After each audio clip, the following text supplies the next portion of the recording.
আসসালামু আলাইকুম রাহমাতুল্লাহি ওয়া বারাকাতুহু। কেমন আছেন আপনারা? সবাই ভালো আছেন? আমিও আপনার দোয়ালে আমিও ভালো আছি। এখন আমার একটা চিন্তা হচ্ছে কি জানেন ভাই?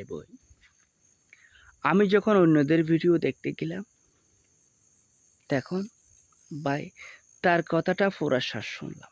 তার কথাটা পুরা শ্বাস শুনি আমি তাকে এমন একটা কমেন্ট করলাম, সাথে ভাই আমি আরেকবার কথাটা বললাম। আরেকটা ভিডিওর মধ্যে এই ধরনের কথা আছে। এই সমস্যাগুলা কেন আমার থেকে হচ্ছে আমি নিজেও বুঝতে পারতেছি না। সেজন্য আপনার মাঝে তুলে ধরলাম এই আলোচনাগুলো।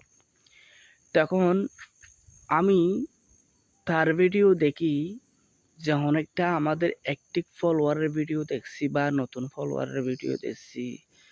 তখন তার ভিডিওতে যখন আমি কমেন্টটা করতে গেলাম, কমেন্টের সাথে এত ব্লক কেন হয়? আমি কি করলাম? আমি যে কমেন্টটা করলাম, যে ভাইকে যে কমেন্টটা করলাম, সে কমেন্টটা যখন ব্লক খেয়ে যায়, তখন আমি সাথে কি করলাম? সেটা স্ক্রিন করে নিলাম।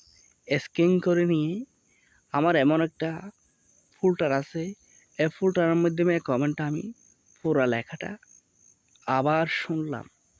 ভাই সে কমেন্টটা তো ঠিক ছিল। সে কমেন্টটা তো সম্পূর্ণ ভালো ছিল। তবে ফেসবুক টিমে এই কমেন্টটা কেন ব্লক খাইলো সেটা আমি আরেকবার বলছিলাম আপনাকে। সেজন্য বলতেছিলাম ভাই, মানুষের মনের যে আশা আছে, মানুষের অভিজ্ঞতায় যে আফসোস আছে, সে আফসোস কেন দিন দিন কমে যায়? সেই ব্যবহার কেন দিন দিন কমজোর হয়ে যায়? সেই মানুষের স্বপ্ন কেন দিন দিন নষ্ট হয়ে যায়?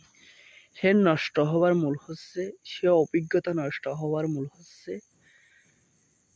ফেসবুক টিম অ্যালগরিদমে যে ক্যাটাগরি আছে, যে ক্যাটাগরি আছে, ধরেন আমরা যে একটা ভুল করি, কাজ করলাম, প্রতি মুহূর্তে কাজ করে যাচ্ছি, আবার কাজ করতেছি। আমরা যদি এই ভুলটা নিজে যদি বুঝতে পারি, নিজে যদি পড়িয়া নিজে কমেন্ট করলাম, নিজে পড়লাম, তখন যদি সঠিক হয়, সে ভুলটা মেনে নিয়ে যায়। কেন? সেটা ভুল হয়েছে আমার থেকে, কোনো ফেসবুক টিমের থেকে হয় নাই, কোনো আপনার একটি ফলোয়ার থেকে হয় নাই।